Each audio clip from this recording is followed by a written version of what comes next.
Labą dieną, aš esu Elinga Žemaitienė, atstovauju Luminor banką, esu ryšių su nekilnojamo turto partneriais vadovė.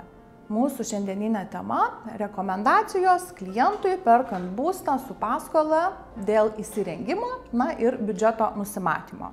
Kada klientas galėtų imti vieną paskolą įsirengimui ir pirkimui. Jei klientas perka būstą naujai statomame name su daline apdaila ir neturi nuosavų lėšų jam įsirengti, bankas taip pat gali skolinti ir įrengimui. Bendrą paskolos sumą tuomet sudarys dvi dalys – paskola turto įsigijimui ir paskola įrengimui. Bendrai paskolos sumai mes taikysime tą patį terminą iki 30 metų ir vienodą sutartą palūkanų normą. Atkreiptinas dėmesys, kad klientas turi sudalyvauti ne mažiau kaip 15% nuosavų lėšų dalimi nuo bendros sumos. Skolinant pirkimui ir įrengimui būsto paskolos sutartyje numatysime, kad klientas per 12 mėnesių nuo lėšų išmokėjimo turi priduoti 100% turto baigtumą. Kaip tą biudžetą susiplanuoti klientui?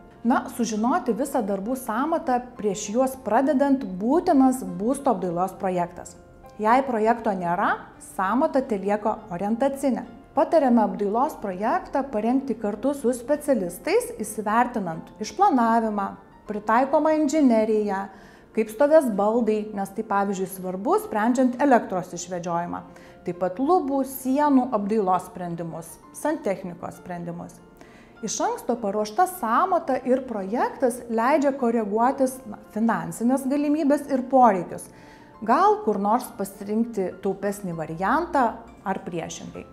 Banko skaičiavimais buto esančio nemažesnio kaip 80% baigtumas pilnai apdailai, be baldų ir buitinės technikos, reikėtų skirti ne mažiau kaip 300–500 eurų vienam kvadratiniam metrui. Žinoma, kiekviena sąmata yra įvertinama banko specialisto ir priimamas individualus finansavimo pasiūlymas. Kokios alternatyvos paėmus būsto paskolą gauti papildomai įsirengimui? Kad nepritrūkti lėšų įsirengimui susijusių su apdaila, pasikartosiu, labai svarbu nusimatyti sąmatą ir atsakingai susiplanuoti įsirengimo projektą. Pasitaiko tikrai atvejų, kuomet kredito sutartis jau pasirašyta, lėšos išmokėtos, bet klientas pritrūksta lėšų įrengimui ar baldam, buitiniai technikai. Tai tokiais atvejais yra galimybė, aišku, jeigu kliento pajamų ir turimos paskolos įmokų santykis leidžia skolintis papildomai, kreiptis dėl vartojimo paskolos. Šiai paskolai nereikia jau pradinio įnašo ir turto įkeitimo.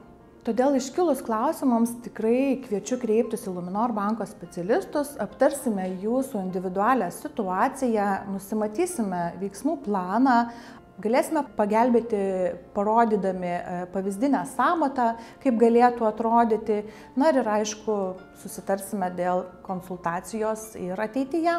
Dėkoju už man skirtą laiką ir iki kitų pasimatymų.